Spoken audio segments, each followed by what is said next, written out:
Hello everyone, I am hero ভূত FM থেকে আপনাদের সাথে আছে সম্পূর্ণ একটি নতুন ভিডিও নিয়ে। আপনারা ভালোবাসেন বলে এই কম সময়ে আমার ইউটিউবে 1000 সাবস্ক্রাইবার পূরণ হয়েছে। আপনাদের ভালোবাসা স্যার এটা কখনোই সম্ভব হতো না। তো চলুন বেশি কথা না বলে আজকের ঘটনায় যাওয়া যাক। বলছি ময়মনসিংহ বিভাগ থেকে। শুরুতেই আপনাদের নিকট আমি আন্তরিকভাবে ক্ষমা প্রার্থী। শারীরিক অসুস্থতা ও চাকরিজনিত নানাবিধ জটিলতায় বেশ অনেক দিন আপনাদের থেকে বিচ্ছিন্ন ছিলাম বলে আপনাদের এই ভালোবাসার টান উপেক্ষা করব সেই সাধ্য আদৌ কি আমার আছে? তাই ফিরে এলাম আবারও আপনাদের মাঝে নতুন একটি ঘটনা নিয়ে, যা আমি সংগ্রহ করেছি আমার এক রাখির কাছ থেকে। ঘটনা কালেক্ট করতে গিয়ে নানান পেশার মানুষের সাথে পরিচয় হয়। সেই সুবাদে আমার পরিচয় হলো স্বনামধন্য কোনো এক গোষ্ঠীর একজন রাক্কির সাথে। ওনার নাম মোহাম্মদ মুহাইমিনুল ইসলাম। ওনার সাথে কিভাবে দেখা বা কথা সেই বিষয়ে আজ আর নাই বা গেলাম। ওনার জীবনের এক নির্মম অধ্যায় নিয়ে আপনাদের জন্য রইল আমার আজকের ঘটনা।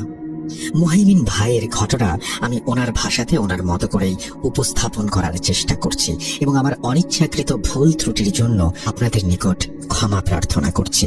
বলছেন মুহাইমিন ভাই, আমি মুহাইমিন, যশোর বিভাগে আমার বসবাস। মাদ্রাসা লাইনে পড়াশোনা করে অনেকটা ঝোঁকের বশেই এই রাক্কির কাজের লাইনে আসা আমার। মানুষকে সাহায্য করব, আল্লাহর ইচ্ছা অনুযায়ী শয়তানের মোকাবেলা করব, এই ভেবেই মূলত আসা এই লাইনে। কিন্তু কখনো ভাবিনি যে এই কাজ আমার জীবনের জন্য কাল হয়ে দাঁড়াবে। সাল 2019। আমি তখন রুকাইয়ার প্র্যাকটিস করি। শিক্ষা গ্রহণের পাশে অনুশীলন করা যাকে বলে আর কি। আমার ওস্তাদের নাম মোহাম্মদ সেলিম রহমান। উনি মোটামুটি তখন প্রায় 50 বছরে পা দেয়া একজন প্রবীণ ব্যক্তি। আমি একদিন বিকেল বেলায় আমার পড়াশোনা শেষ করে মাদ্রাসার কক্ষে বিশ্রাম করার উদ্দেশ্যে কিছুক্ষণের জন্য একটু ঘুমাচ্ছিলাম। হঠাৎ আমার দরজায় কড়া নাড়ার আওয়াজে আমি উঠে বাইরে গিয়ে দেখি সেলিম হুজুরের সহায়ক উসমান ভাই আমার কাছে এসেছেন। ওনাকে ওনার আসার কারণ জিজ্ঞেস করলে উনি বললেন যে সেলিম হুজুর ডেকেছেন আমাকে, আমার সাথে নাকি ওনার জরুরি কোনো কাজ আছে। উনি এও বললেন আমি যেন তৈরি হয়ে নেই এবং তারপর ওনার কাছে যাই। ওসমান ভাইয়ের কথা মতো আমি পরিষ্কার পাঞ্জাবি, টুপি, পায়জামা পরিধান করে গায়ে আতর লাগিয়ে বের হয়ে যাই সেলিম হুজুরের ঘরের উদ্দেশ্যে।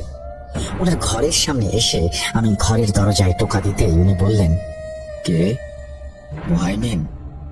হায় বাবা, ভেতরে আয়।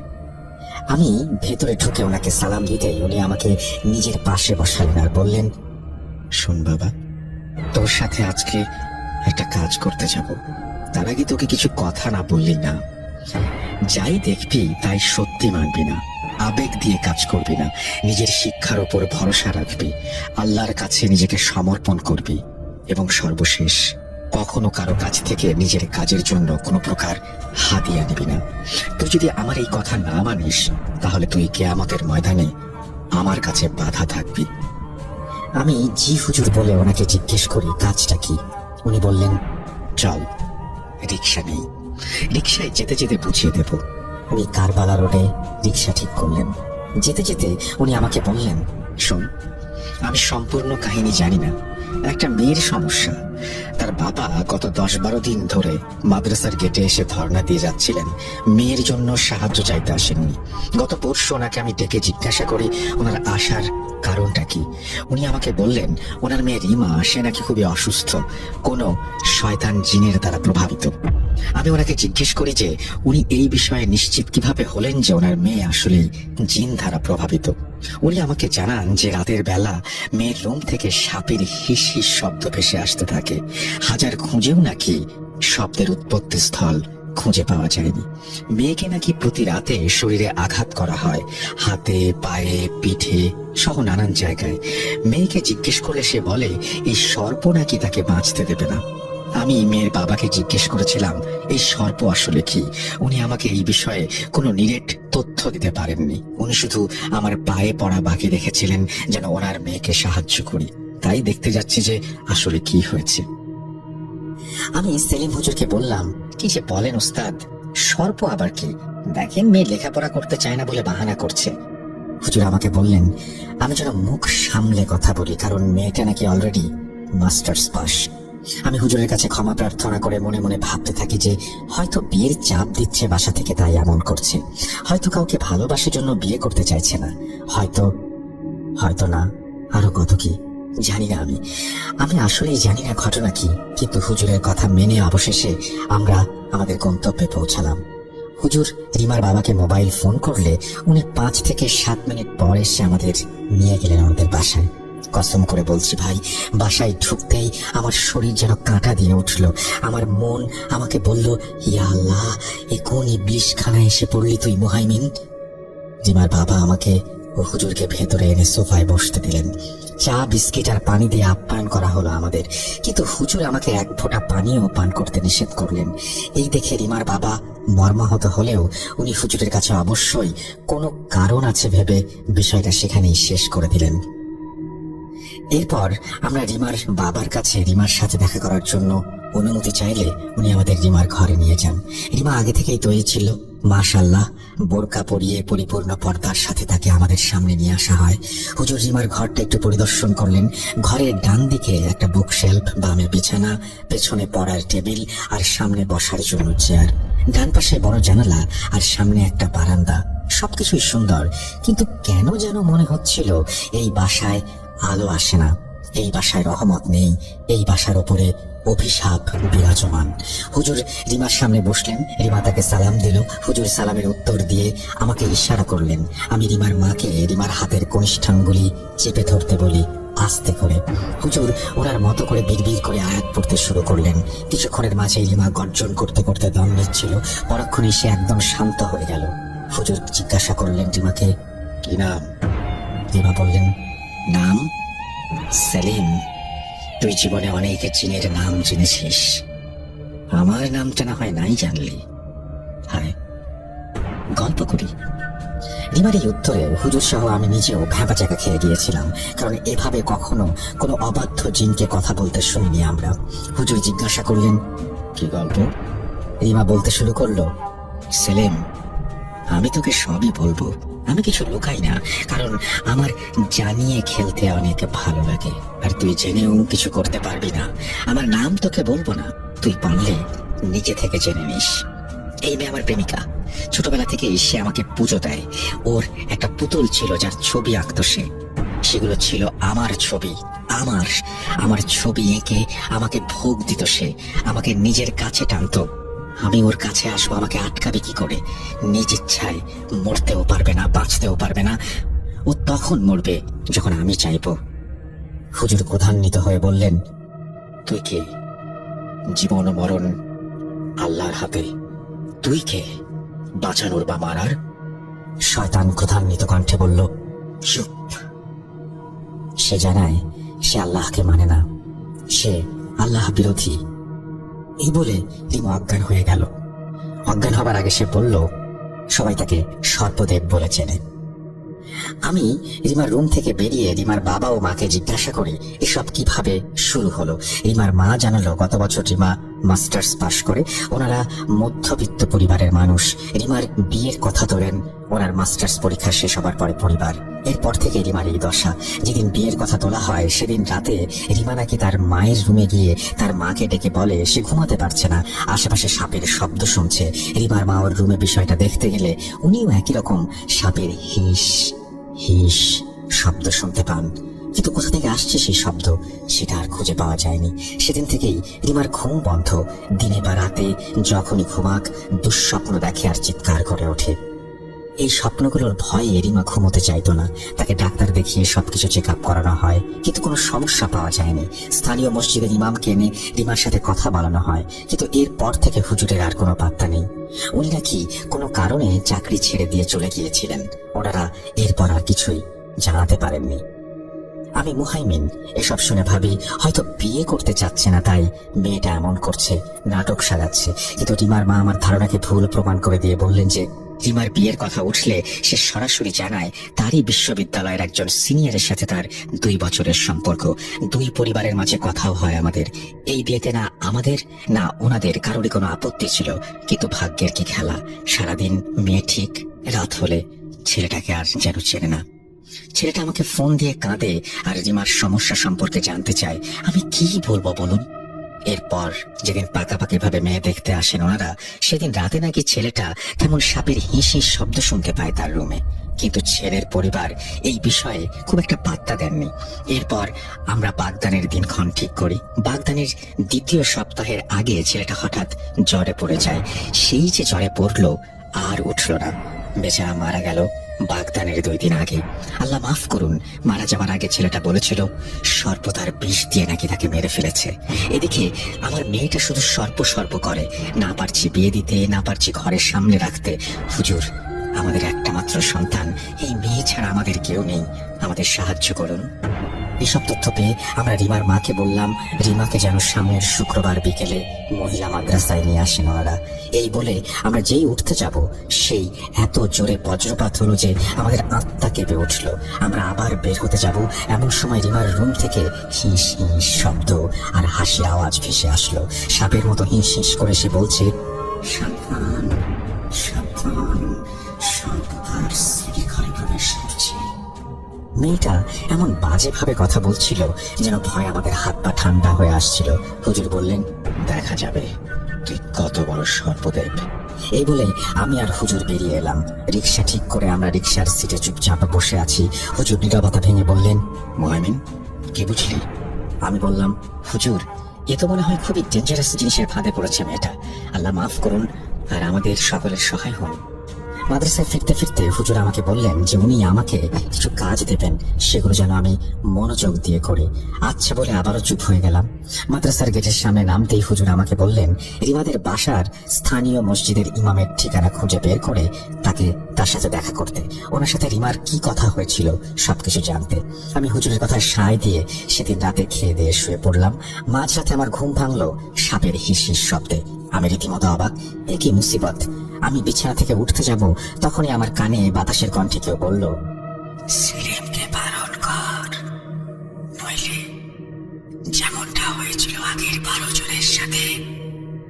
আমি প্রায় জ্ঞান হারাবো। এমন সময় দরজায় কড়া নাড়ার শব্দে আমার হুঁশ ফেরে। দরজা খুলে দেখি হুজুর দাঁড়িয়ে আছেন। উনি তড়িঘড়ি করে আমার রুমে ঢুকে দরজা বন্ধ করে দিয়ে বললেন, মুহাইমিন, আমরা যত সহজটা ভাবি আসলে সবকিছু এতটা সহজ না। এখানে আরো কাহিনী আছে, তুই আমাকে শুরু থেকে সবকিছু জেনে দে বাবা, যেভাবেই হোক। আমি হুজুরকে কিছুক্ষণ আগে ঘটে যাওয়া ঘটনার সম্পর্কে জানালে উনি আমাকে বলেন এখানে আরো অনেক লুকোনো কাহিনী আছে যা আমরা জানি না। আর হুজুর এও বলেন যে উনিও ওনার ঘরে সাপের হিস হিস আওয়াজ শুনেছেন একটু আগে। আমি সেদিন রাতে ভয়ে আমার 2 চোখের পাতা এক করতে পারিনি। জানি অনেকে বলবেন আমি রাগী হয়ে কিভাবে এত ভয় পেয়েছিলাম। ভয় কি জিনিস যদি আমার মতো প্রত্যক্ষ কেউ না করে তাহলে বুঝতে পারবে না। আমাকে ভীতু ভাবলেও সমস্যা নেই, আমি জানি আমার কেমন লেগেছিল সেই রাতে। যাই হোক, কি ছিল রিমার জীবনের আসল কাহিনী, আমরা কি মিস করছি, সেই উত্তর খুঁজতে আগামী দিন যাত্রা করেছিলাম আমি। আমার প্রথম গন্তব্য ছিল রিমার বাড়ির স্থানীয় মসজিদে পৌঁছে ইমাম সাহেবের কথা জিজ্ঞেস করতেই আমি এমন এক তথ্য পেলাম যা শোনার জন্য আমি এখানে আসিনি, প্রস্তুতিও নিইনি।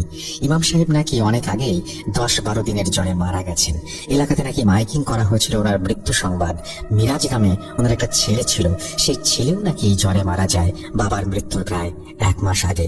আমি মসজিদ থেকে বের হয়ে হুজুরকে ফোন করি, আমি যা জানতে পেরেছি সবকিছু জানাই। হুজুর আমাকে বললেন, মুহাইমিন, এলাকাতে মাইকিং করলে রিমার পরিবার এই খবর অবশ্যই জানে, তাহলে কেন বললো হুজুর চলে গিয়েছিল? ওনারা কিছু লুকাচ্ছেন, তুই ওনাদের বাসায় যা আর বিষয়টা জেনে আয়। হুজুরের কথা মতো আমি রিমাদের বাসায় গিয়ে কিছুটা রাগ করে বলি, আর কত মিথ্যা বলবেন আপনারা, আল্লাহর ভয় নেই, মেয়েকে বাঁচাতে চান না। আপনাদের এলাকার মসজিদের ইমাম যে রিমার বাগদত্তার মতো জ্বরে মারা গেছে সেটা জেনেও কেন মিথ্যা বললেন? ওনাদের মুখে কোনো শব্দ নেই। এরপর আমি একটু ভাবলাম যে কাল রাতে 12 জনের অবস্থার মতো আমার অবস্থা হবে শুনেছিলাম, দেখি তো একটু আন্দাজে ঢিল ছুড়ে আমি ওনাদের বললাম, হুজুরের মতো আরো 11-12 জন একইভাবে মারা গেছেন, কেন জানাননি? রিমার বাবা এবার অবাক হয়ে বললেন, আপনি কি করে জানলেন? তার মানে আমার সন্দেহ সত্যি। আমরা আসলে কোনো সাধারণ শয়তানের বিরুদ্ধে লড়াই করতে আসিনি, আমরা এসেছি মরণের সাথে লড়াই করতে। ইয়া আল্লাহ, শেষমেশ শয়তানের হাতে মরণ লিখেছ, মাফ করো আল্লাহ, মাফ করো। রিমার বাবা আমাকে ওনাদের সোফায় বসালেন আর আমাকে সম্পূর্ণ কাহিনী বলতে রাজি হলেন। একে একে সকল ভিকটিমের নাম ও কিভাবে ওনারা মারা গেলেন সবকিছুই বলতে রাজি হলেন উনি। ওনার কথা শুনে আমার শরীর কাঁটা দিয়ে উঠেছিল সেদিন। জীবনে শুনেছেন যে রাখি রুকাইয়া করার সুযোগ পাচ্ছে না, করতে চেয়েও পারছে না। যাই হোক, শুনুন রিমার বাবার সেই ভয়ানক ঘটনা। ভিকটিম 1, স্থানীয় মসজিদের ইমাম মোহাম্মদ আজিজ ছদ্মনাম। রিমাকে যেদিন হুজুর দেখতে আসেন সেদিন হুজুর রিমার সাথে কথা বলে ওকে নিয়ে আসনে বসেন। আসনে বসার পর রিমার শরীরে সর্পদেব হাজির হলে ওনাদের মাঝে প্রচুর পরিমাণে বাকবিতণ্ডা হয়। এক পর্যায়ে হুজুর রুকাইয়া করার সিদ্ধান্ত নেন। আমাদের জানান উনি আগামী 3 দিন পর রুকাইয়া করবেন আমার মেয়ের। কিন্তু সর্পদেব হুজুরকে সাবধান করেছিল এই বলে যে সে যেন কোনো প্রস্তুতি না নেয় রুকাইয়ার। যদি নেয় তবে তার জীবনের সব থেকে প্রিয় জিনিস হারাবে। পরদিন সকালে আমি হুজুরের সাথে কথা বলতে মসজিদে গিয়ে জানতে পারি যে হুজুর বাড়িতে গেছেন, কারণ ওনার ছেলে খুবই অসুস্থ। সেই যে গেলেন আর আসেননি। মাস 3 পর খবর পাই উনি নিজেও মারা গেছেন জ্বরে। এই খবর যখন মসজিদের মাইকে দেয়া হচ্ছিল তখন রিমার রুম থেকে হাসির তীক্ষ্ণ আওয়াজ আমার কান ছিদ্র করে দিচ্ছিল। রিমা খবর শুনে বলল, একজন শেষ, পরের জনের পালা। ভিকটিম 2, ঢাকার কবিরাজ রামেন্দ্রচন্দ্র পাল। যেহেতু জানতে পেরেছিলাম শয়তান ভিন্ন ধর্মের, তাই আমরা হিন্দু তান্ত্রিকের শরণাপন্ন হই। আমার এক হিন্দু কলিগের কাছ থেকে ওনার ঠিকানা পেয়ে ওনার কাছে যাই। ওনার আসরে অনেক লোকের ভিড়। উনি নাকি আজ অব্দি কোনো কাজে হারেননি। এত লোকের ভিড়ে আমার মেয়েকে দেখে উনি কেন যেন ডেকে নিলেন আর বললেন, মা, তোর সাথে এটা কে রে? এই যে দেবতা, লাগাতার 7 দিনের যজ্ঞ করতে হবে। এই বলে উনি রিমাকে ওনার আসনে বসালেন আর রিমার কোমরে বেতের বাড়ি দিতেই রিমা বাঘের মতো কবিরাজের সামনে গর্জন করে বললেন, রমেন, তোর এত বড় সাহস, তুই আমার স্ত্রীর গায়ে হাত দিয়েছিস, যজ্ঞ করবি? কর, নে প্রস্তুতি, দেখি তোর কত ক্ষমতা। রমেন কবিরাজ হেসে শয়তানের কথা উড়িয়ে দেয়। 3 দিন পর আমাদের আসতে বলেন। 3 দিন পর আমরা যাই যজ্ঞের কাজ করতে। যজ্ঞ করার আগে কবিরাজ শয়তানের সাথে আবার কথা বলতে চেয়েছিলেন। আসনে বসে শয়তানকে হাজির করতে শয়তান বলেন, রমেন, তোর ফোন এসেছে, ধর। ফোন ধরতেই রমেন কবিরাজ দৌড়ে আসন ছেড়ে চলে যান। কিছুক্ষণ পর আমরা জানতে পারি যে রমেনের অন্তঃসত্ত্বা স্ত্রী পুকুরের পানিতে ডুবে মারা গেছে। প্রায় 15 থেকে 20 দিন অপেক্ষা করার পর আমরা আবার রমেনের আসরে গেলে রমেন কেঁদে বলে, দাদা, আমাকে ক্ষমা করবেন, এর সাথে লড়াই করা আমার কর্ম না, আমি পারবো না। এই বলে রমেন যক্ষা রোগের মতো কাশছিল। শুনিলাম রমেনের নাকি 5-6 দিন ধরে জ্বর। প্রায় 1 সপ্তাহ পরে আমার কলিগ আমাকে জানায় রমেন কবিরাজ মারা গেছে। আমি ভাবি এ তো মহা বিপদ, কোথায় যাই, কার কাছে যাই? এদিকে মেয়ের শরীরে যে অত্যাচারের দাগ, কি করব আমরা? আমার মেয়েটা ঘুমোতে পারছে না, ও তো মারা যাবে, কি করি আমি? এসব ভাবতে ভাবতে মুশফিকুল ইসলাম ফরিদপুরি নামক এক হুজুরের সন্ধান পাই। জানতে পারি তিনি পুরান ঢাকায় থাকেন। ভিকটিম 3, হুজুর মুশফিকুল ইসলাম ফরিদপুরি। হুজুর নিজের বাসাতেই কাজ করতেন। বাসার এক বিশাল রুমে রোগী আসতো। আমার মেয়েকে নিয়ে গেলে উনি আমার মেয়েকে কানে কিছু একটা পরে ফু দেন। একজন মহিলা এসে আমার মেয়ের হাত ধরে বসে। হুজুর বলেন যোগাযোগ যেন বিচ্ছিন্ন না হয়। হঠাৎ আমার মেয়ে নিজের গায়ে প্রচন্ড শক্তিতে প্রহার করতে থাকে। এত জোরে প্রহার করছিল যে ওর গাল ফেটে রক্ত বের হচ্ছিল। হুজুর তাও কাজ না থামিয়ে শয়তানের সাথে কথা বলছিলেন। কে তুই? আমি সর্পদেব, আমি মুশফি। হ্যাঁ জানি, তোর নাম জানতে চাইনি, জানতে চাইছি তুই কে। বেশি বাড়াবাড়ি করলে এখনই মেরে ফেলবো মেয়েটাকে, দেখবি? এই বলে রিমা নিজের শরীরে একের পর এক প্রহার করছিল। হুজুর জিজ্ঞেস করলেন শয়তান কি চায়।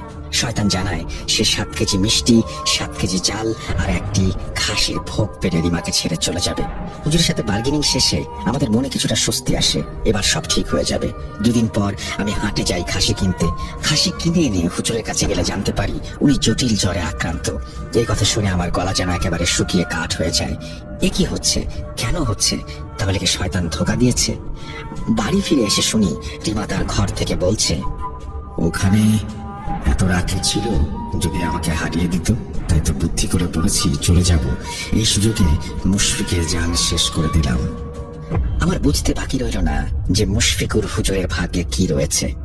আর খোঁজ নেইনি ওনার, জানি ওনার ভাগ্যে কি লেখা ছিল। সেদিন প্রচন্ড রাগে আমি রিমাকে জোরে একটা চর মেরে জিজ্ঞেস করি সে কি চায়। শয়তান বলে সে রিমাকে চায়, ও কোনোদিন রিমাকে হারাতে দেবে না। আমি রিমার বাবাকে বললাম, থামুন আপনি, আমি বাকিদের মরণ কাহিনী শুনতে চাই না। আমার কথা শুনে রিমার বাবা বললেন, সর্বশেষ একটা ঘটনা উনি বলতে চান। আমি ওনাকে অনুমতি দিলে উনি বলতে শুরু করেন। এখন যার কথা বলছি তার নাম আমার মনে নেই। তিনি ছিলেন মারমা। আমার মেয়ে ইউনিভার্সিটির ভলেন্টিয়ার ছিল। কোনো এক পরীক্ষায় সেই মারমা ভদ্রলোকের মেয়েকে অনেক সাহায্য করেছিল আমার মেয়ে। সেই মারমা লোকটি আমার মেয়েকে অনেক আদর করত পরিচিত হবার পর থেকে, যেহেতু রিমা তার মেয়েকে সাহায্য করেছিল। ওনার মেয়ে রিমাকে আপু ডাকতো। আমার সাথে কথাও হয়েছে সেই ভদ্রলোকের। উনি আমাকে মাঝে মাঝে ফোন করতেন আমাদের কুশল জানার জন্য। একদিন উনি আমাকে বললেন, ভাই, আপনার মেয়েকে কয়েকদিন আগে দেখলাম, মনে হয় কোথায় যাচ্ছিল, এই অবস্থা কেন ওর? ওনার কথা শুনে আমি কান্না ধরে রাখতে না পেরে ওনাকে সব জানালে উনি বলেন, ওনাদের মারমাদের মধ্যে একজন আছেন যিনি খুব কম খরচে মানুষের উপকার করেন। 2 টাকার বিনিময়ে নাকি উনি কাজ করে দেন। একটু আশার আলো পেয়ে মেয়েকে নিয়ে গেলাম সেখানে। সেই কবিরাজের কাছে যাব। তার বাড়ি মারমা ভদ্রলোকের বাড়ি থেকে 2 কিলোমিটার দূরত্বে, কিন্তু সেখানে যেতে আমাদের সময় লেগেছিল 3 ঘন্টা। কেন জানেন? রওনা হতেই সম্পূর্ণ গ্রাম যেন কালো মেঘে ছেয়ে গিয়েছিল অঝোর বৃষ্টি আর ঝড়ে। যতক্ষণ ঝড় ছিল মনে হচ্ছিল গাড়ি এই বুঝি উল্টে গেল। রিমা গাড়ির ভেতরে হেসেই যাচ্ছিল আর বলছিল যে তাকে নিয়ে গেলে এর থেকেও খারাপ পরিস্থিতি হবে। শেষমেশ তাকে নিয়ে সেই কবিরাজের বাড়িতে পৌঁছাই। ফাঁকা ঘরে কবিরাজ আসতেই রিমা তার গায়ে থুতু ছিটিয়ে ফিক করে হেসে বলে, নে, বিষ দিয়ে দিলাম, এবার মর। কবিরাজ আমাদের ঘর থেকে বেরিয়ে যেতে বললেন, আর 10 মিনিট পর এসে বলেন, আমাকে আর জীবনে ফোন করবেন না, এখানে কোনোদিন আসবেন না। এটা আমার কেন, এই গ্রামের কারো কাজ না। সেখান থেকে ফেরার পথে মারমা ভদ্রলোক রিমার দিকে তাকিয়ে বলেছিল, অভিশাপ দেই তোকে। এই মেয়েটাকে বিরক্ত করছিস, ধ্বংস হবি তুই। রিমা বলে, তাই না? দেখা যাক কে ধ্বংস হয়। ওনাদের বাসায় পৌঁছালে উনি বলেন, ভাই, কাল আরেকজনের কাছে নিয়ে যাব আপনাদের। ওনার এই কথা শুনে রিমা এসে ওনার গলা টিপে ধরে আর বলে, থামবি না? তাহলে আমিই থামাচ্ছি। পরদিন সকালে ঘুম থেকে উঠে মারমা ভদ্রলোক জ্বরে কাতর আমরা দেখতে পাই। উনি আমাদের বলেন আমরা যেন আপাতত চলে যাই। উনি এও বলেন যে উনি সুস্থ হলে আবার ফোন করবেন আমাদের। ফিরে আসি আমরা। কিছুদিন পর ওনাকে ফোন করে জানতে পারি উনিও গত হয়েছেন। রিমার বাবার মুখে সব শুনে আমার গলা শুকিয়ে কাঠ হয়ে এসেছিল। এর মাঝে সেলিম হুজুর রুকাইয়া কাজ করতে চলে এলেন রিমাদের বাসায়। আমি হুজুরকে বলি, না হুজুর, ভুলেও এই কাজ করবেন না, আমাদের অজানা আছে এখনো অনেক কিছু। কিন্তু হুজুর আমাকে ধমক দিয়ে বললেন, মূর্খ, এই শিখেছি তোকে কাপুরুষ। আল্লাহর ওপর আস্থা নেই, তোর আসতে হবে না। আমি একাই রুকাইয়া করছি, তুই যা এখান থেকে। আটকাতে পারিনি হুজুরকে আমি, আফসোস করি। যদি পারতাম তবে হয়তো। যাই হোক, সেই রুকাইয়া ছিল হুজুরের জীবনের শেষ রুকাইয়া। শুনুন সেদিন কি হয়েছিল আর আমি বা কেন নিজের মৃত্যু কামনা করতে চাই, সবই জানবেন আস্তে আস্তে। শেষ দিকে চলে এসেছি, তাই না? না, একদম না। এখন তো মাঝেই আসিনি। শুনুন তবে। হুজুর ওনার পড়া পানি এবং নানান সরঞ্জাম বের করে রুকাইয়া করতে শুরু করেন। রিমাকে আমি, ওর বাবা আর ওর মা ধরে রেখেছিলাম, কারণ হুজুরকে দেখে সে এত বেশি অস্থির হয়ে গিয়েছিল যে তাকে ধরে রাখা যাচ্ছিল না। শুরু হলো রুকাইয়া। হুজুর আয়াত পড়েন, রিমা কষ্ট পায়। হুজুর প্রায় শয়তানকে হারিয়েই দিয়েছিল। এমন সময় শয়তান বলে, থাম সেলিম, থাম, আর না, আমি আর পারছি না, আমি চলে যাচ্ছি, তবে আমি থামবো না। হুজুর বলে, এই শয়তানকে উনি বোতলবন্দি করবেন, নয়তো মেরে ফেলবেন। এই কথা শুনে শয়তান মাফ চায় আর সে বলে সে চলে যাচ্ছে। আমি রুকাইয়ার বর্ণনা আপনাকে বললাম না, কারণ এগুলো এত অন্যরকম যে আপনাদের স্নায়ুর চাপ বাড়াতে পারে। শেষ হলো রুকাইয়া। আমি রিমাকে পরীক্ষা করে মাদ্রাসায় ফিরলাম। পরদিন সকালে আমার ফোনে রিমার বাবার ফোন এলো। মুহাইমিন ভাই, রিমা আবার পাগলামি করছে। আমার হাত থেকে ফোন পড়ে গেল। আমি দৌড়ে হুজুরের কামরায় গিয়ে দেখি উনি জ্বরে কাঁপছেন। হি আল্লাহ, এ কি হলো? শয়তান এইভাবে চোখে ধুলো ছিটিয়ে দিল। আল্লাহ মাফ করো। রাগে কষ্টে আমি রিমার বাড়ি পৌঁছাই, যা ছিল আমার মৃত্যু কামনা করতে যাওয়ার প্রধান কারণ আর সব থেকে বড় ভুল। আমি রিমার ঘরে গিয়ে ওর হাত ধরে রাগে জিজ্ঞাসা করি, তুই আর কত প্রাণ নিবি? কে তুই? নাম বল তুই, আমি তোকে ছাড়বো না। রিমা তার হাতের ইশারায় আমার কান তার মুখের কাছে আনতে বলে। আমি কানটা মুখের কাছে আনতেই সাপের মতো হিস হিস শব্দে বলে, তোর ইচ্ছা পূরণ হোক, আমাকে ছাড়িস না তুই। তোর জীবনের মূল্যবান রত্ন আমি নিয়ে গেলাম, খোঁজ এবার আমাকে। তোকে আমি বাঁচিয়ে রাখবো, কারণ তুই মানুষকে জানাবি আমি কে আর আমি কি। মনে রাখিস, এই সর্পদেবকে। বলে রিমা অজ্ঞান হয়ে যায়। আমি দুর্বল চিত্তে ঘর থেকে বাইরে বের হয়ে আসি, মাদ্রাসায় ফেরত যাই। 15 দিন কেটে যায়। এমন কোনো দিন নেই যে রাতে সাপের আওয়াজ শুনতে পাইনি আমি, এবং সাপের আওয়াজ না শুনে ঘুমিয়েছি। আমি ঘুমোতে পারি না, আল্লাহ রহম করো। 18 দিনের মাথায় সেলিম হুজুর মারা যান। মারা যাওয়ার আগে উনি বলেন, ময়মনসিংহে আলিয়া মাদ্রাসায় ওনার এক বন্ধু আছেন, আমি যেন ওনার কাছে যাই, ওনাকে সব ঘটনা খুলে বলি, ওনার সাহায্য নেই। হুজুর মারা যাবার 7 দিন পর আমি আমার গ্রামের বাড়িতে যাই। মানসিক চাপা নিতে পারছিলাম না। এদিকে আমার স্ত্রী তখন অন্তঃসত্ত্বা। আমি গ্রামে গিয়ে সারাদিন ভাবি, আমার জীবনের মূল্যবান এমন কি রত্ন যেটা সে নিয়ে যাবে। তখনও কি জানতাম কি ঘটতে চলেছে আমার জীবনে। বেশ কিছুদিন পরে বিকেলে আমার স্ত্রী রান্নাঘর থেকে কলপাড়ের দিকে যাচ্ছিল। সেখানে এক গোখরা সাপের ছোবলে আমি আমার স্ত্রী ও অনাগত সন্তানকে হারিয়ে ফেলি। দেখেন ভাই, আমি কাঁদছি না, একটুও কাঁদছি না। ওরা মারা যাওয়ার 10-15 দিন পরে রাতে একদিন সাপের আওয়াজ শুনি। তোরই জীবনের রত্ন নিয়ে গেলাম আমি। এখন রোজ রাতে আমি সাপের আওয়াজ শুনি, ঘুমোতে পারি না। আমার কি রইল আর? মাঝে মাঝে মনে হয় মৃত্যু হলেই বোধহয় ভালো হতো এখন, কিন্তু না, আমি লড়েছিলাম। আমি আজ যার সাথে দেখা করতে এসেছি তার সাথে আমি 2019 সালেও দেখা করেছিলাম। খুঁজছি সর্পদেবকে হারাবার পথ। মাঝে কোভিডের কারণে কাজ এগোতে পারেনি। কোভিড শেষ হবার পর রিমার সাথে নতুন জীবন যুদ্ধে নেমেছিলাম আমরা। কি হয়েছিল জানতে চান? শুনুন তবে। প্রিয় লিসেনার্স, আমি সাবিত আলম। মুহাইমিন ভাইয়ের পরবর্তী ঘটনাটি এতই ভয়ানক আর হৃদয় বিদারক বর্ণনায় পরিপূর্ণ যে সেটার স্নায়বিক চাপ আমি এই এপিসোডে বাকি ঘটনার অংশ দিতে অপারগ। আমাকে ক্ষমা করুন আপনারা আবার নতুন করে শুনবেন মুহাইমিন হুজুরের বাকি কাহিনী। উনি কি বাঁচাতে পেরেছিলেন রিমাকে? যদি বেঁচে থাকে তাহলে সর্পদেব কি তাকে ছেড়ে দিয়েছিল, যেহেতু মুহাইমিন ভাই সর্পদেবকে খুঁজছেন, নাকি রিমার মৃত্যু দিয়ে পালিয়ে গিয়েছিল সর্পরাজ? কি মনে হয় আপনার? পরিশেষে একটা কথাই বলবো যে আপনার বাচ্চাকে খেলনা বা পুতুল দিয়ে দেওয়ার আগে অবশ্যই খেয়াল করুন সে বাচ্চাকে কি কিনে দিচ্ছেন। প্রিয় লিসেনার্স, এই ছিল আপনাদের জন্য পাঠানো আজকের ঘটনা। কেমন লেগেছে জানি না, ভালো লাগলে ধন্যবাদ, আর খারাপ। আমি এম বিন ইমরান, মিরপুর, ঢাকা থেকে। আজকে আপনাদের সঙ্গে যে ঘটনাটা শেয়ার করব সেটা আমার সঙ্গে ঘটে যাওয়ার ঘটনা। ব্যক্তিগতভাবে আমি ভূতে বা এসব ভৌতিক জীবনের ঘটনাগুলো তেমন বিশ্বাস করতে চাইতাম না। বন্ধুদের সাথে যখন আড্ডা হতো ওরা বললো, আমি হাসতাম, সত্যি কি এমন সম্ভব? এত বছর পেরিয়ে এই প্রযুক্তির শহরেও কি এগুলোর অস্তিত্ব আছে? কিন্তু এক ঘটনা যে আমার জীবনের এই বাস্তবতাগুলো আমাকে বিশ্বাস করতে বাধ্য করলো। যাই হোক লিসেনার্স, সেদিনের গল্পটাই আজকে আপনাদের শেয়ার করছি। কি হয়েছিল? গ্রামে আমি গেলেই আমার প্রথম ঘোরাফেরা করার আনন্দটা এবং এই মুহূর্তটা সব থেকে পছন্দ হয় আমার বন্ধুদের এবং আমার নিজেরও। ওদের সঙ্গে আমার আড্ডা দিতে খুব ভালো লাগে।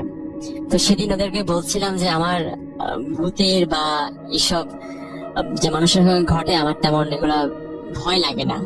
তোরা আমাকে হাসতে হাসতে বলে, ঠিক আছে একটা কাজ করি, তাহলে তোমাকে এক জায়গায় নিয়ে যাব, একটা পরিত্যক্ত বাড়ি আছে, এখানে তুমি গেলে তুমি দেখো কিছু ফিল করতে পারো কিনা বা তোমার ভয় লাগে কিনা। তো ঠিক আছে, সেদিন বিকালবেলা ওদের সাথে যখন গল্প হচ্ছিল তো বললাম যে ঠিক আছে আমরা তাহলে সন্ধ্যার পরে যাব।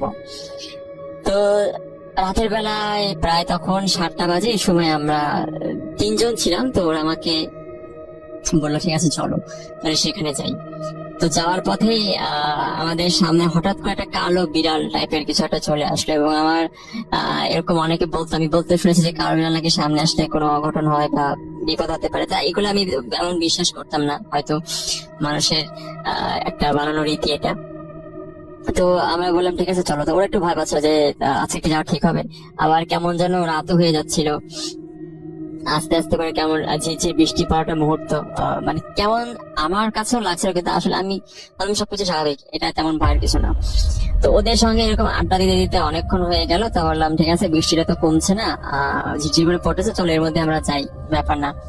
তো প্রায় আমরা আধা ঘন্টার মতো পথ হাঁটলাম এবং যাওয়ার সময় তেমন কোনো সমস্যা হচ্ছিল না, কিন্তু আমার কাদার মধ্যে যখন পা দিচ্ছিলাম একটু সমস্যা হচ্ছিল, মানে হাঁটতে। রোডটা কাঁচা রোড ছিল। তো একটু সমস্যা হচ্ছিল এবং ও বললো যে বাড়িটার বেশি দূর নেই, এখন তুমি কি করবা, তুমি যাও, আমরা থাকি এখানে দাঁড়িয়ে। তো আমি বললাম না, আমি কেন একা যাবো, তোমরা চলো, তোমরা যেহেতু বললা। তো ওরা একটু ভয় পাচ্ছিল, বাট তারপরে আমাদেরকে নিয়ে গেলাম। তো বাড়িটার যে যাওয়ার রাস্তাটা হচ্ছে ভেতরে অনেক জঙ্গল, প্রায় বলতে গেলে 2-4 মিনিট হাঁটা হয়, এরপরেই একটা বাড়ি, এবং তার আশেপাশে কোনো বাড়ি নেই, এবং বলতে গেলে ওইখান থেকে মানুষদের বাড়ি ঘর বা লোক জনবলের বাড়িও প্রায় অনেক দূরের দিকেই। তো আমি সেখানে বললাম ঠিক আছে, আমি তাহলে তোমাদেরকে যদি নিয়ে আসছি, তো চলো এই বাড়িটার ভিতরে যাই। তো ওরা একটা সময় বললো যে আসলে আমি কি বলতেছি, এত রাতের বেলা এমনি রাত হয়ে গেছে, তারপরে ওদের আসার সময় ভালো লাগতেছিল না, খুব অসুস্থ লাগতেছিল, এবং আমার একটা মনে ছিল, কিন্তু আসলে আমি চাচ্ছিলাম যে সে বাড়িটার ভিতরে হচ্ছে নাকি বা কি, এই পরিবেশটিরই একটা ঘর, এবং বলতে গেলে ভিতরে গেটটা খোলা টাইপের মধ্যে ছিল, অনেকদিন পুরনো।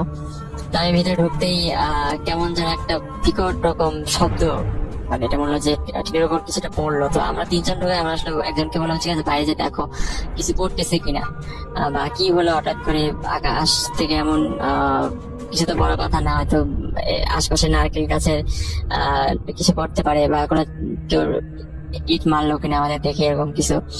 তো ওরা খুব ভয় পাচ্ছিল, তো ওরা বের হতে যাচ্ছিল না, আমি বের হলাম, এবং আমাদের ফোনে লাইট জ্বালিয়ে আমরা, মানে ঘরটা পুরো অন্ধকার ছিল এবং রাতের সময়। তো আমরা পরে দেখলাম যে সেখানে কিছুই নাই বাইরে। তো এরপর আরো ভয় লাগলো যে আসলে এমন ভাবে আসার পর থেকে একটার পর একটা হচ্ছেই সমস্যা। বিড়াল দেখতে পেলাম, তারপরে মাথা ব্যথা হচ্ছে হাঁটার সময়, বৃষ্টির মধ্যে কেমন যেন একটা অদ্ভুত রকম গন্ধ পাচ্ছি, মানে একটা মনে হচ্ছে যে পোড়া পুরো একটা গন্ধ, খুব বাজে রকম। এবং আরেকটা ব্যাপার হচ্ছে যে কিছুক্ষণ পর পর কুকুরের যেটা ডাক, মানে কান্নার ডাক, এটা এরকম হচ্ছিল। তো আমরা আর বেশিক্ষণ সেখানে দাঁড়াতে চাচ্ছিলাম না, ভাবলাম আমরা ব্যাক করি। তো ঠিক ব্যাক করবো এই মুহূর্তে আসলে আমার একটা সমস্যার সৃষ্টি হয়, সেটা হচ্ছে যে আমার পায়ের মধ্যে আলপিন টাইপের কিছু একটা ঢুকে যায়। তো আমি খুব চিৎকার করে উঠে যাই, আসলে এটা কি হলো পায়ে, মানে এটা পায়ে নিচে থাকে স্যান্ডেলের মধ্যে দিয়ে কিভাবে গেল আমি জানি না, কিন্তু আমার খুব ব্যথা লাগতো। আমরা বললাম যে ঠিক আছে এখানে 5-10 মিনিট বসি, আর আমার খুব হাঁটার মতো শক্তি নেই। তো বাড়ির সামনে আমি বসে আছি, আমরা 3জন, এবং ও বলতেছে যে তোমরা তাদের চলে এখানে থাকা ঠিক হবে না।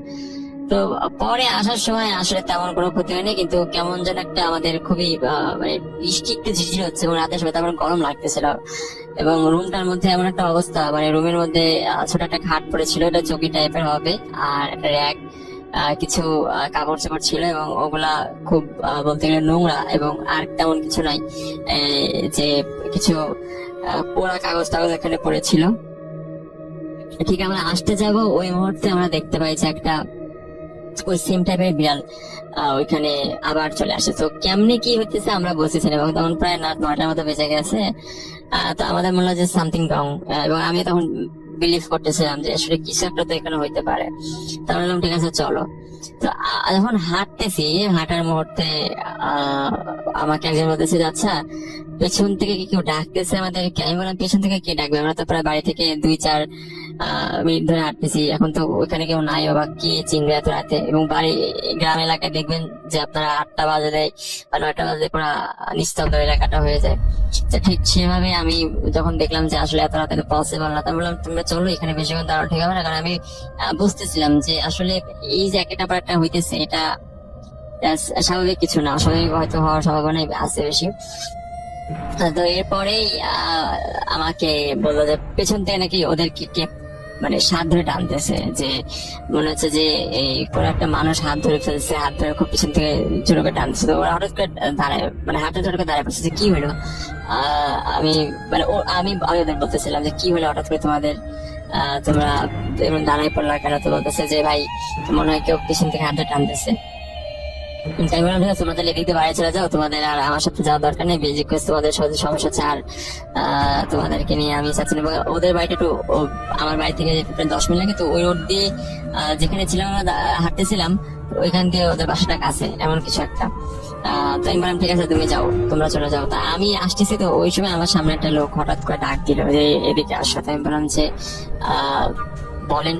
তো লোকটার পরনে একটা সাদা জুব্বা টাইপের ছিল এবং মাথায় পাগড়ি বাঁধে। তো বললো যে তুমি কোথায় থাকো। তো আমি পরে বললাম যে এখানে আমার বাড়ি এটা। তো সে বলে ঠিক আছে তুমি চোখ বন্ধ করো। তা আমাকে যখন এই কথাটা বলছে আমি খুব ভয় পেয়েছি, চোখ কেন বন্ধ করবো এত রাতে, বা চিন্তা করে এমন কিছু না। মাথায় তখন কি যে কাজ করতেছে একমাত্র আমি আর আল্লাহ জানি। তো ওইটার সময় দেখলাম যে উনি আমার মুখে টাচ করলো, মানে মাথা কপাল থেকে একদম মাথার হাতের নিচ পর্যন্ত টাচ করে দিল হাত দিয়ে। এবং ওই সময় আমি বুঝতে পারলাম খুব ঠান্ডা, মানে মারাত্মক রকমের ঠান্ডা একটা আছে হাতটা। আসলে কি বলবো, এটা এটা এটা শুধু আমি বিলিভ করি যে এরপরেই আমি বাড়িতে গেলাম এবং আমার বাড়ির লোকজন বললো যে আমার চোখে নাকি নিচে কেমন কালো একটা দাগ পড়ে গেছে। এবং আমি বাড়িতে এসে আমি যখনই ভাবলাম যে উজু করি, এমন জায়গা থেকে আসছি, তো উজু করতে যাই দেখলাম যে আমার পায়ের ওই যে আলপিনটা ওটা ঢুকছিল, ওটার ব্যথাটা নাই, ব্যথাটা অনেক কমে গেছে। এবং পরে 2-1 দিন পর ওই জায়গা থেকে আমরা জানতে পারলাম যে আসলে আমাদের ওইখানে যাওয়ার আগে তার কিছুদিন আগে ওখানে লাশ আত্মহত্যা করে। ওইখানে একটা ভাইয়া ওইখানে আত্মহত্যা করেছিল এবং সে তারপর থেকে নাকি আরো বেশি সমস্যা, এখানে কেউ মানে যাওয়া আসা করে না, গেট বন্ধ থাকে, লক থাকে। তো তারপরে আমরা সেদিন কিভাবে গেট খোলা পেলাম আল্লাহ জানে। এবং সবথেকে অবাক করার ব্যাপার হচ্ছে যে আমার সামনে যে লোকটা আসলো এবং যে কালো বিড়াল দেখলাম পেছন থেকে যে আমার বন্ধুর শার্টটা টান দিল, আসলে এটা কারা ছিল আমরা কিছুই জানি না। কিন্তু আমার কাছে মনে হচ্ছে বাস্তবিক জীবনে হয়তো হ্যাঁ ভৌতিক একটা অভিজ্ঞতা বা একটা যে অনুভূতি এই জগতের কিছুটা অস্তিত্ব আছে, এটা সত্য। এবং আমি মনে করি যে আসলে যারাই রাতের বেলা চলাফেরা করবেন তারা অবশ্যই আগুন জাতীয় কিছু রাখার চেষ্টা করবেন, সেটা ম্যাচ হতে পারে বা লাইট হতে পারে, কারণ আসলে এরা এটা ভয় পায়। তো সেদিন আমার কাছে হয়তো ছিল না দেখে আমি এমন কোনো ব্যবস্থা করতে পারিনি। কিন্তু আসলে এই ব্যাপারগুলো যাদের সঙ্গে ঘটে তারাই বুঝতে পারে যেটা কত ভৌতিক এবং অদ্ভুত রকমের ঘটনা।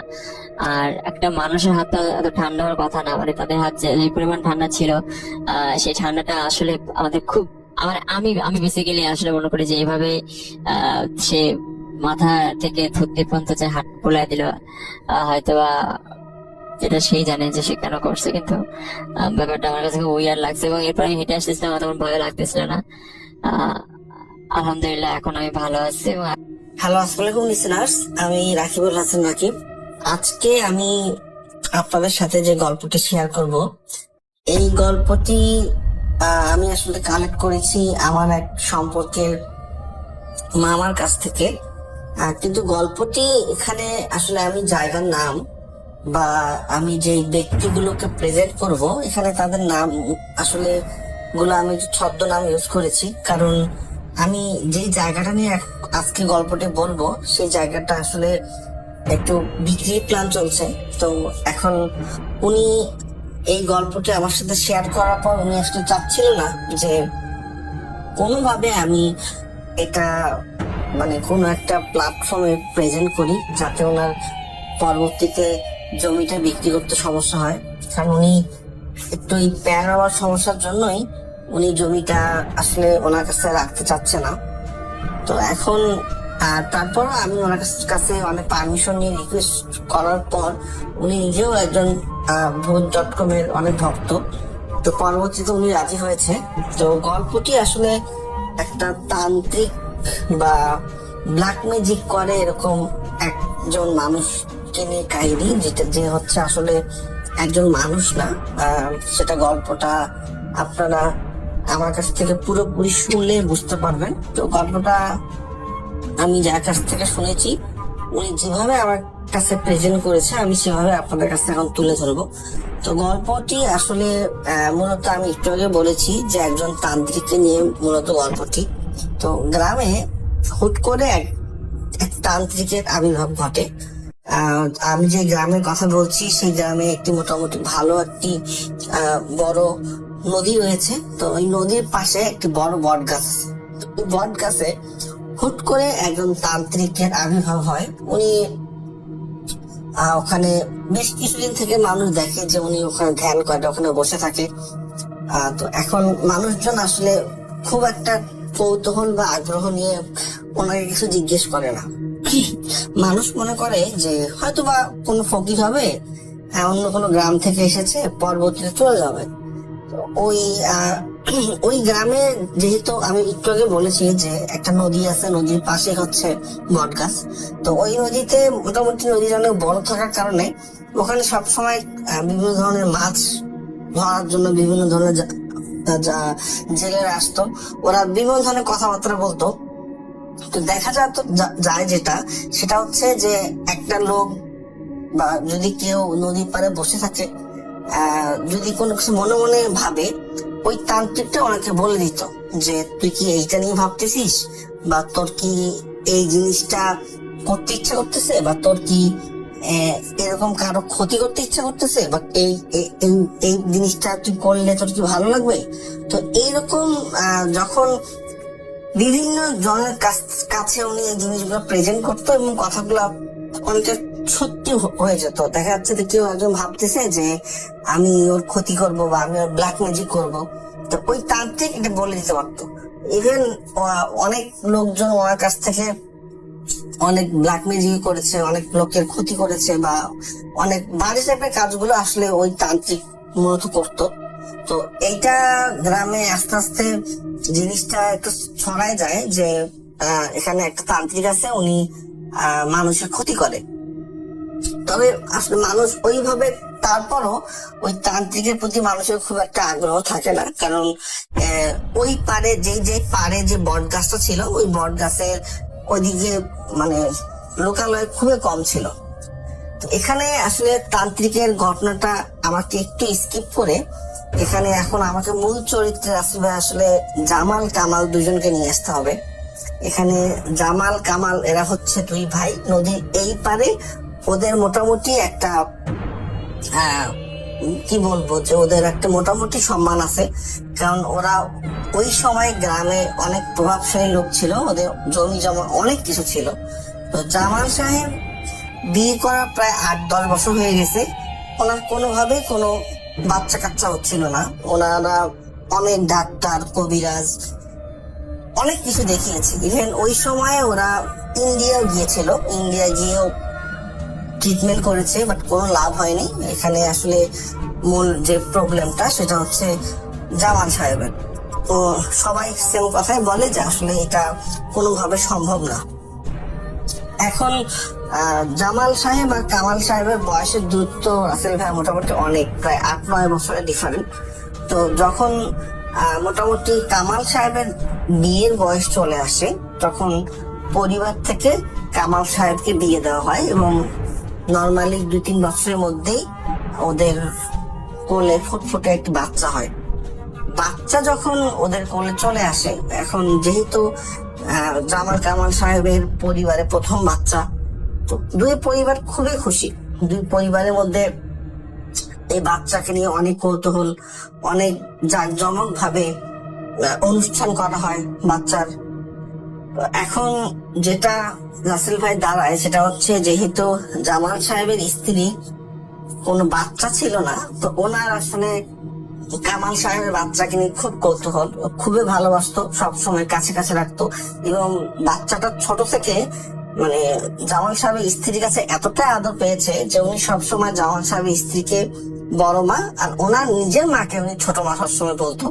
ইভেন মানে এতটাই ভালোবাসতো যে মানে ছোট নিজের মায়ের থেকেও জামাল সাহেবের স্ত্রীকে বাচ্চাটা খুবই ভালোবাসে, সবসময় ওনার সাথে থাকতো। তো এইটা প্রথমের দিকে মানে কামাল সাহেবের স্ত্রীর ভালো লাগলেও পরবর্তীতে ওনার আসলে খুব একটা ভালো লাগে না, যে আমার সন্তান কেন অন্যের প্রতি আমার সন্তানের টান বেশি থাকবে। প্রথমে হয়তো বা কামাল সাহেবের মানে স্ত্রীর মনে হতো যে বাচ্চাটাকে মানুষ করতে বা বড় করতে আমার খুব একটু প্যারা হয়নি, কিন্তু পরবর্তীতে যখন বাচ্চারা বড় হতে থাকে, বুঝতে শেখে, তখন আসলে কামাল সাহেবের স্ত্রী এটা খুব একটা ভালো চোখে দেখে না। তো একদিন যেটা হয় সেটা হচ্ছে যে গ্রামে ছোট ছোট কিছু মুদির দোকান থাকে, তো এরকম জামাল সাহেবের স্ত্রী বাচ্চাটাকে খাওয়ানোর জন্য দোকানে নিয়ে যায়। তো যে দোকানে নিয়ে যায়, দোকানের পাশে একটা ছোট কুয়া আছে। বা এখন ওই বাচ্চাটা ওখানে হচ্ছে গ্রামে কিছু ছোট ছোট মিষ্টির মতো কিছু লাড্ডু পাওয়া যায়। তো বাচ্চাটা বলে যে লাড্ডু খাবে। তো যখন লাড্ডু এরকম কিনতে যাবে, তো হুট করে বাচ্চাটা ও আসলে পাশে কুয়াটার দিকে, সামনে কুয়াটা ছিল, কৌতূহলবশত কুয়াটার দিকে তাকানোর সাথে সাথে হুট করে স্লিপ করে বাচ্চাটা পড়ে যায়। তো বাচ্চাটা যখন পড়ে যায়, তো ভাগ্য ভালো ছিল বাচ্চাটা, সেটা হচ্ছে যে ওই দোকানে অনেক লোকজন ছিল, সাথে সাথে 2-3 জন ঝাঁপ দেয় কুয়াতে। ওই কুয়াটা খুব একটা গভীর ছিল না। বাচ্চাটার কোনো বড় ধরনের ক্ষতি হয়নি, বাচ্চাটা খুব মানে ভালোভাবেই বাচ্চাটাকে কুয়া থেকে উঠানো হয়। কিন্তু এটা নিয়ে কামাল সাহেবের স্ত্রী আসলে খুব বাজে ব্যবহার করে জামাল সাহেবের স্ত্রীর সাথে। ওদের মধ্যে অনেক কথা কাটাকাটি হয় এবং এক পর্যায়ে বলে যে তোমার তো বলে যে তোমার তো নিজের সন্তান নেই, তো সন্তানের ক্ষতি হলে কেমন লাগে তুমি তো সেটা বুঝবা না। তো যতই তুমি আমার সন্তানকে ভালোবাসো, ও তো তোমার আপন সন্তান না। তো আমার সন্তান যদি আজকে কিছু হয়ে যেত, তুমি তো বন্ধা, তুমি এটা কি বুঝবা? তো এই জিনিসটা যখন আসলে জামাল সাহেবের স্ত্রী কামাল সাহেবের স্ত্রী জামাল সাহেবকে বলে, উনি অনেক কষ্ট পায়। তো রাতে যখন জামাল সাহেব আসে, উনি সবকিছু শেয়ার করে ওনার জামাইয়ের কাছে, যে এরকম হাজবেন্ডের কাছে, যে এরকম আমাকে আজকে এইভাবে কথা শোনানো হয়েছে।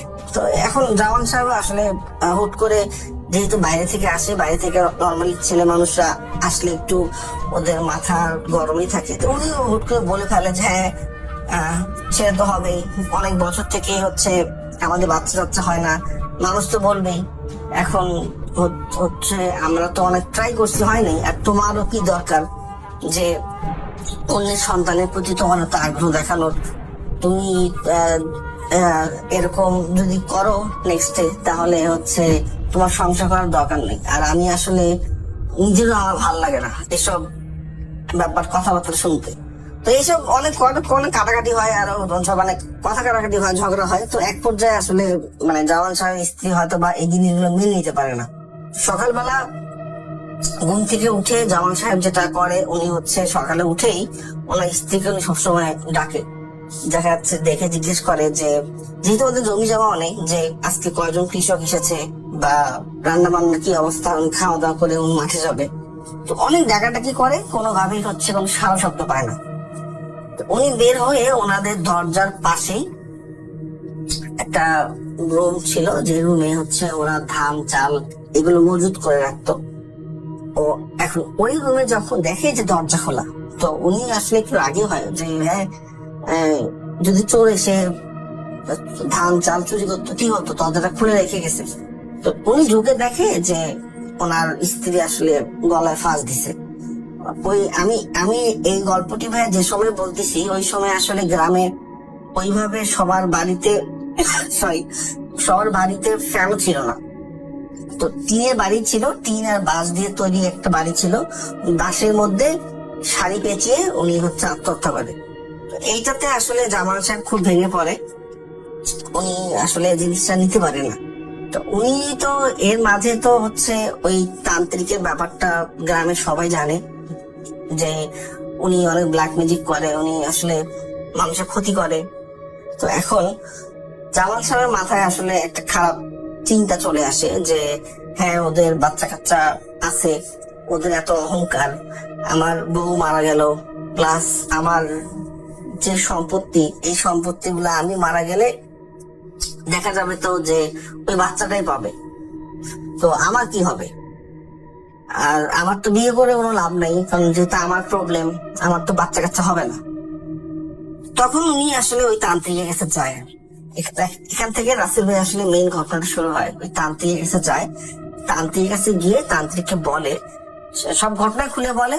তখন আসলে তান্ত্রিক বলে যে আমি এটা করে দিতে পারবো, তোর ওই বাচ্চাটাকে আমি নষ্ট করে দিতে পারবো, কিন্তু আমার এখানে দুটো শর্ত আছে। প্রথম শর্ত বাচ্চাটার রক্ত লাগবে। রক্ত লাগবে বলতে এইভাবে যে কোনো একটা কাপড়ে বাচ্চাটার একটা রক্ত ফোঁটা জাস্ট ওই কাপড়টার মধ্যে লাগাইতে হবে, আর বাচ্চার চুল লাগবে। আর আরেকটা উনি শর্ত দিছে যে আমি ওই গ্রাম থেকে এই গ্রামে আসতে চাই, কারণ আমি এখন যেখানে আছি সেখানে আসলে খুব একটা লোকালয় নাই, আমার একটা নির্দিষ্ট আশ্রয় কেন্দ্রের প্রয়োজন। তো তোর তো অনেক জমি জমা অনেক কিছু আছে, তুই যদি আমাকে তোর বাসায় থাকতে দিস তাহলে আমি এই কাজটা করব। তখন বলে যে বাবা আপনার নামে তো অনেক ব্যাড রিপোর্ট, আপনি ব্ল্যাক ম্যাজিক করেন, আপনি এখন যে জায়গায় আছেন এই জায়গায় লোকালয় কম, এই জন্য হয়তো বা আপনাকে কেউ কিছু বলতেছে না, বাট এইদিকে আমাদের নদীর এই পারে তো লোকালয় অনেক, এখানে তো কেউ রাজি হবে না, বলে যে আমি জানি না তুই কিভাবে আমাকে নিয়ে যাবি, সেটা তোর ব্যাপার, কিন্তু তুই যদি আমার কাছ থেকে এই জিনিসটা চাস তোকে এই দুইটা কাজ করতে হবে। তখন জামান সাহেব যেটা করে সেটা হচ্ছে উনি গ্রামে বলে যে এরকম এই তান্ত্রিক আসলে উনি খারাপ মানুষ না, আসলে কেউ যদি খারাপ কারো করতে চায় উনি হয়তো করে দেয়, বাট উনি ভালো কাজও করে, আর উনি অনেক অসুস্থ, তো আমি তো আমার বাসায় তো আসলে আমি ছাড়া কেউ থাকে না, তা আমি ওনাকে আমার বাড়িতে নিয়ে নিয়ে উঠাই, উনি কিছুদিন থাক, উনি সুস্থ হলে চলে যাবে, আর উনি বলেছে যে উনি পদ্ধতিতে এই খারাপ কাজগুলো করবে না। তো যেহেতু জামাল সাহেব গ্রামে মান্যগণ্য ব্যক্তি, মানুষ আসলে ওনার কথা না, যদিও রাজি না, তারপরও না বলতে পারে না। তারপর আসল ভাই ওই তান্ত্রিক ওই জামাল সাহেবের বাসায় ওঠে, একটা রুম করে দেওয়া হয়, ওখানে থাকে। তো তান্ত্রিক হচ্ছে ওনাকে বলে যে ওনার রুমে কখনো কেউ যেন না ঢোকে। আর তান্ত্রিককে আসল ভাই এখানে একটা কথা আমি মানে বলতে ভুলে গেছি, যে উনি যে মানুষের ক্ষতি করতো, ব্ল্যাক ম্যাজিক করতো, উনি কখনো কারো কাছ থেকে কোনো পয়সা নিত না। ওনার সব সময় চাহিদা ছিল যে ওনাকে বিভিন্ন ধরনের মানে মুরগি, মাছ বা কোনো পাখি এইগুলো দিতে হবে। যদি কেউ পাখি, মুরগি বা খাসি দিত, সেটা জ্যান্ত দিতে হবে। উনি এইগুলো ছাড়া কখনো কোনো টাকা পয়সা বা অন্য কোনো কিছু ডিমান্ড করতো না। তারপরে রাসেল ভাই যেটা হয় সেটা হচ্ছে যে ওই এখন জামাল সাহেব আসলে ভাবে যে আমি এতটুকু বাচ্চা, মানে ওনার যেহেতু ওনার ভাইয়ের বাচ্চা, ওনার একটু হইলেও সবকর্ণে কাজ করে যে কিভাবে আমি এই বাচ্চাটাকে আঘাত করব। তখন ওনার মাথার মধ্যে একটা জিনিস খেলে যে আমি একটু বাচ্চাটাকে নিয়ে সাইকেলে কোথাও যাব, তো আমি ইচ্ছা করে পড়ে যাব, পড়ে গেলে অবশ্যই হাঁটু ছাল যাবে বা হাতে ব্যথা পাবে, একটু রক্ত বের হবে, সেটা আমি কোনো একটা কাপড়ে হচ্ছে নিতে পারবো, আর চুল তো নেওয়া হচ্ছে কোনো ব্যাপার না।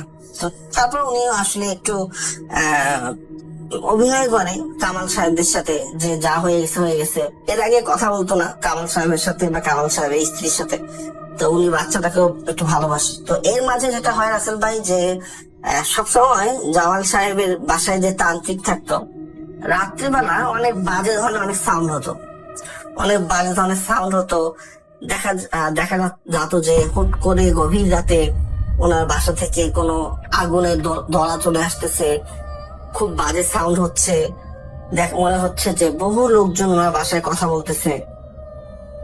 তো এটা আসলে গ্রামের লোকজন মানে একটু ভয়ে পাওয়া শুরু করে দিয়েছিল। তো এখন আসলে জামাল সাহেব যেহেতু গ্রামের মোটামুটি মান্যগণ্য ব্যক্তি, কেউ ওনার আসলে কথার উপর কথা বলতে পারতো না।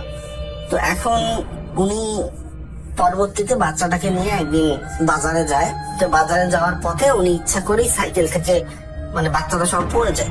পড়ে যাওয়ার পরে বাচ্চাটা আসলে হাঁটু সাল যায়, হাঁটু সাল যাওয়ার কারণে হালকা রক্ত বের হয়। তো উনি তো যেহেতু এটা ওনার প্রি প্ল্যানিং একটা, ওনার এই ঘটনাটা উনি ঘটাবে উনি আগে থেকে জানে। উনি কি কাপড় আগে থেকে নেওয়া ছিল, কাপড়ের মধ্যে উনি হালকা রক্ত মুছে ওটা উনি রেখে দেয়। তারপর রাসেল ভাইয়া এই জিনিসটা হচ্ছে উনি ওই তান্ত্রিককে দেয়। তো তান্ত্রিক বলে যে এরকম আমি কিছুদিনের মধ্যেই কবে এই কাজটা করব আমি তোকে জানাই দিব, ওই দিন হচ্ছে তুই তোর বাসায় থাকবি না, তুই অন্য কোথাও চলে যাবি। উনি সময় বলে দেয় যে এই সময়ের মধ্যেই আমি একটা এরকম ওই বাচ্চার ক্ষতি করব, বাচ্চাটা 3-4 দিনের মধ্যে অটোমেটিক মারা যাবে।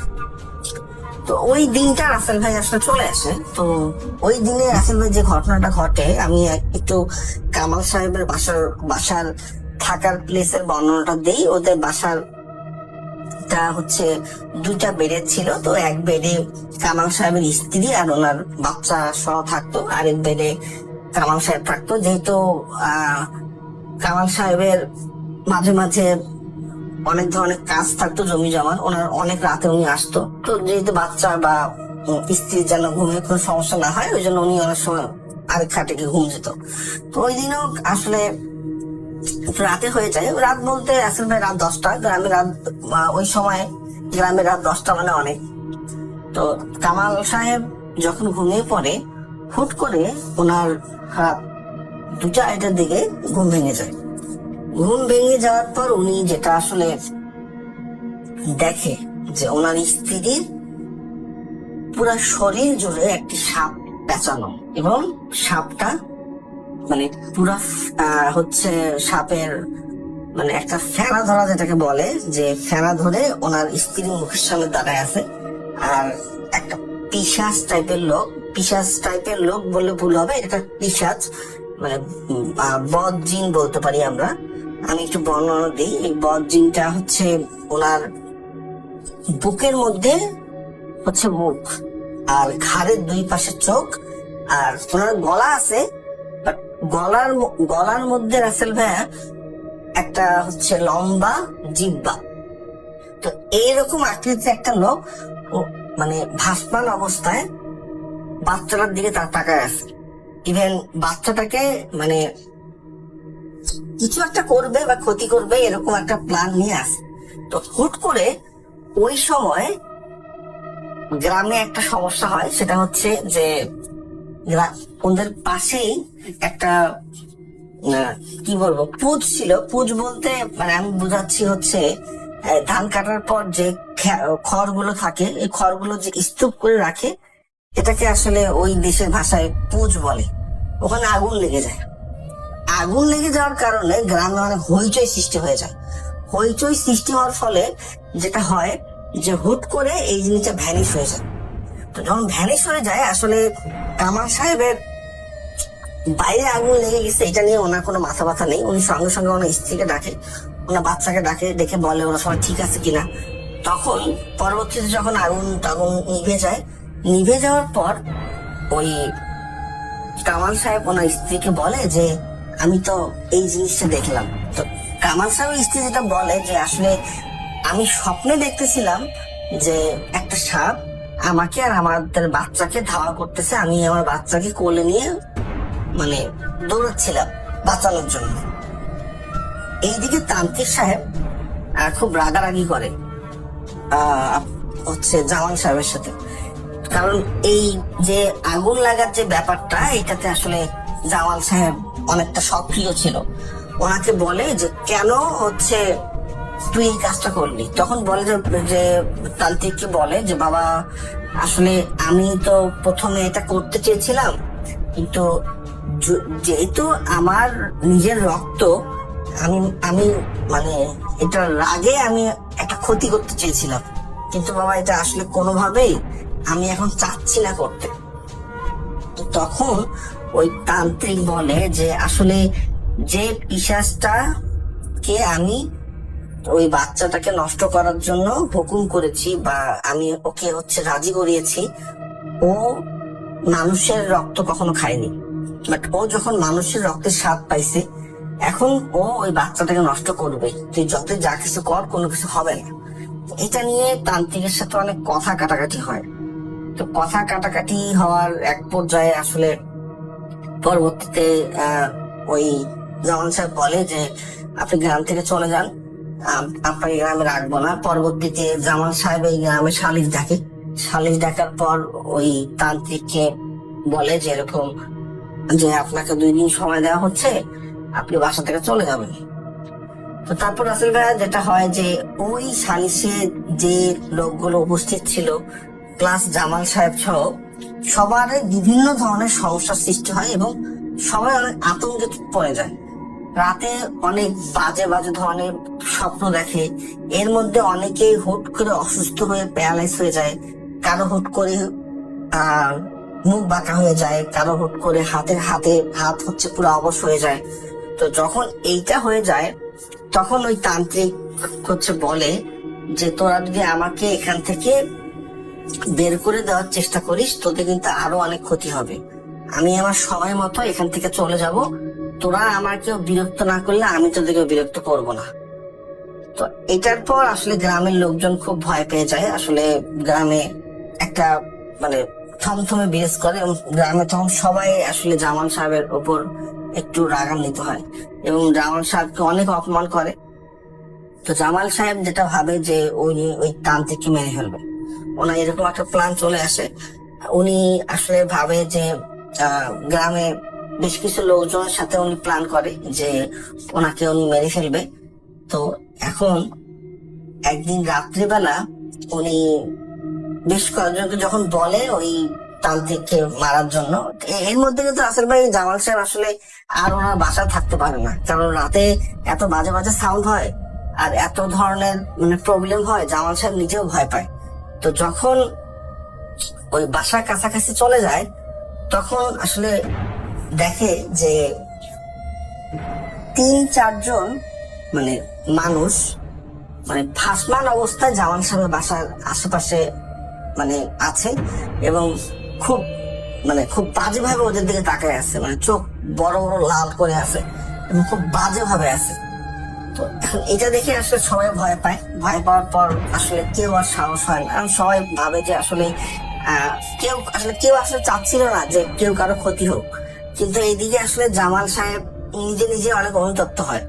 জামাল সাহেব ভাবে যে আমাকে গ্রামের সবাই মানুষজন এত মান্য করে, কিন্তু এখন আমার জন্য গ্রামের মানুষের এত ক্ষতি হচ্ছে, এটা উনি আসলে মেনে নিতে পারে না। এবং উনি পরবর্তীতে যখন মানে উনি নিজেও স্বীকার করে ওনার ভাইয়ের কাছে, কামাল সাহেবের কাছে, যে উনি কেন ওই তান্ত্রিককে এখানে আশ্রয় দিয়েছিল, ওনার যে বাচ্চাটাকে মারার একটা প্ল্যান ছিল সেটা উনি স্বীকার করে।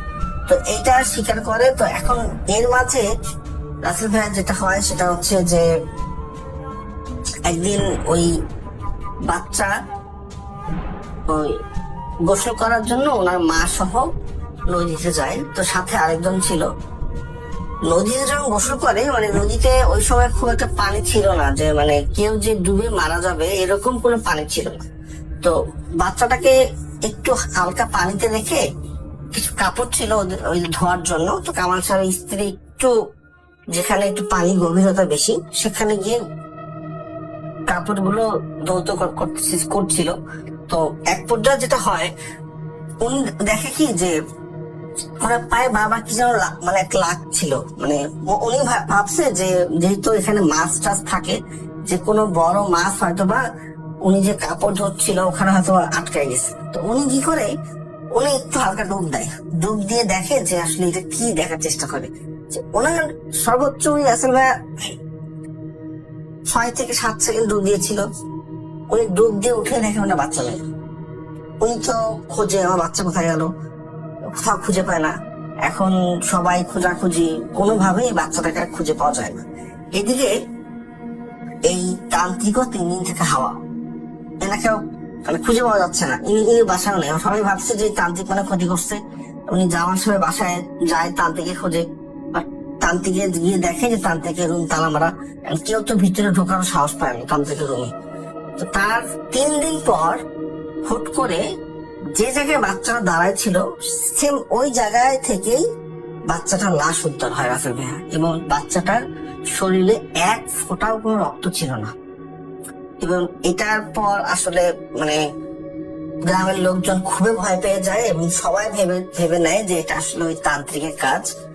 আর সবচেয়ে আশ্চর্যের ব্যাপার হচ্ছে বাচ্চাটাকে লাশ যখন পাওয়া যায়, যখন বাচ্চাটা লাশটা কামাল সাহেবের বাসায় নিয়ে আসে, মানে জামাল সাহেবের বাসা থেকে একটু দূরেই হচ্ছে কামাল সাহেবের বাসা, তখন দেখা যায় যে তান্ত্রিকটা বাসার উঠানে বসে আছে।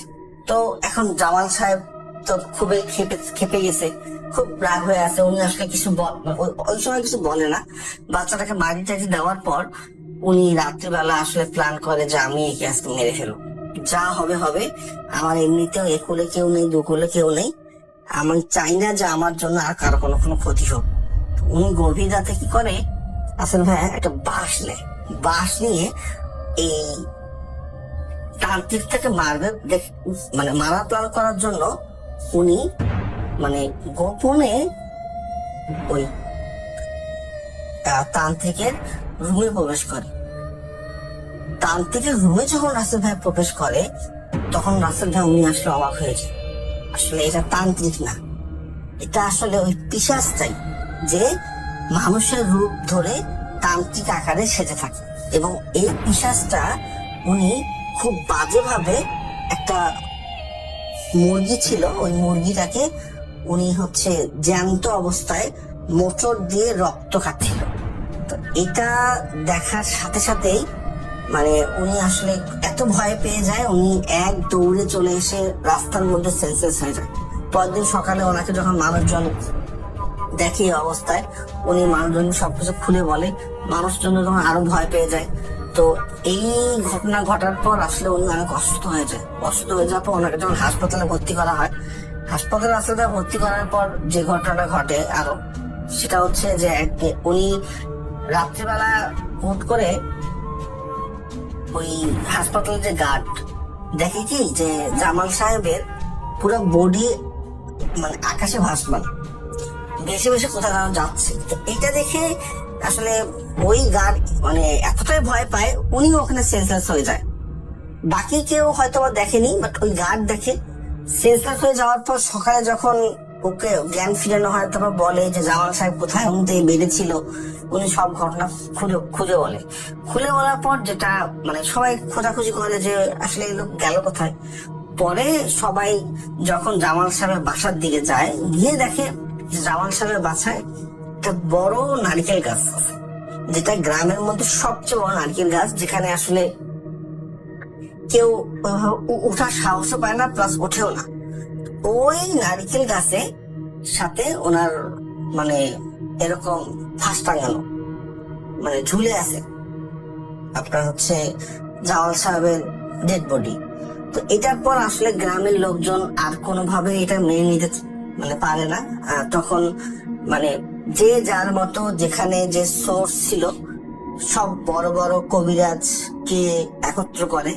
ওই দিনই একত্র করার পর যেটা বলে যে এই এলাকার আশেপাশে মানে এই জায়গাটার আশেপাশে যতগুলো লোকালয় আছে, কোনো লোকালয় রাখা যাবে না, কারণ এটা খুব বাজে ধরনের একটা পিশাচ।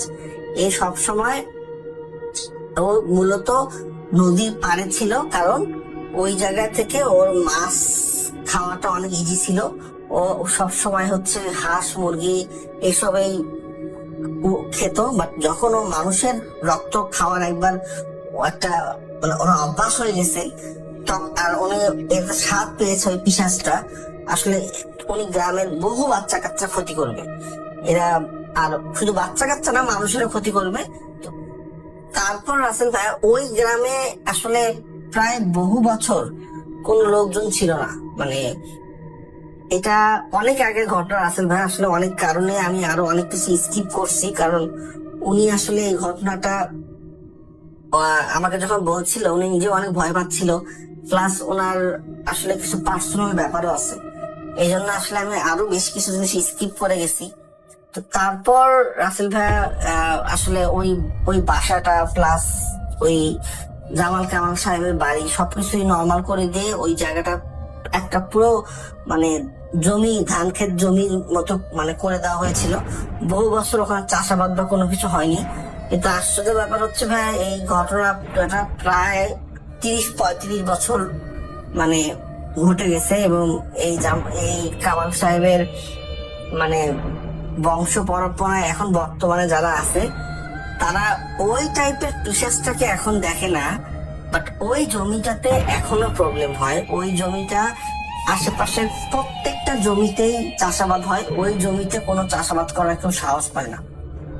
ওই জমিতে সবসময় এখনো রাসেল ভাইয়া আপনার বা মুরগি, হাঁস বা বিভিন্ন ধরনের পাখি দেখা যাচ্ছে যে মাথা ভাঙ্গা বা খুব বাজে আকারের হচ্ছে নাড়ি ভুড়ি বের হওয়া মানে পশু পাখি পড়ে থাকে।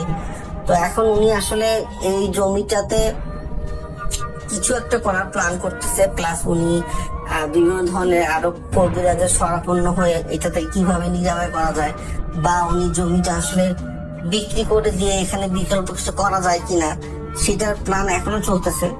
আমার ঘটনাটা আসলে এটাই ছিল। আমি জানি না যে আপনাদের কেমন লেগেছে। তো আপনাদের সবাইকে ধন্যবাদ, সবাই ভালো থাকবেন।